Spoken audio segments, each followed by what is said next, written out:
E delegação de Tweede Kamer abini Suriname, Kosovo, Bonaire, para motivo que era papia tocante passado de esclavitud e com nós na Bonaire também era esse.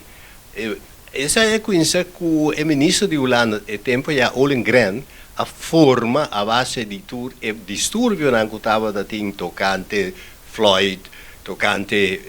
discriminação zwarte Piet com também atender que parte de discriminação e racismo do reino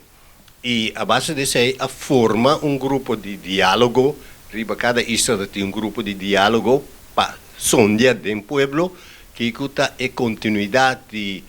passado de esclavitud riba e sociedade atual e tudo isso a sair dilante e a compilar documento, rapport que se chama Cadena de Passado e esse aí é documento é da gabinete Rutte e ainda não tem ponto de vista de você. E parlamentário não abini e delegação que era sondia para que ora que o Holanda traz esse ponto de vista do gabinete com nada traz o ponto de vista de Isla também tem a discussão aí. Pois nossa discussão com o grupo estava com nós três dilante que nós pensa nós não está representar o povo de Bonaire, mas a base de conversação que nós estava tem na comunidade de Bonaire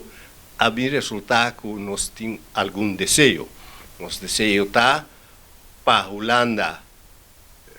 tomar a responsabilidade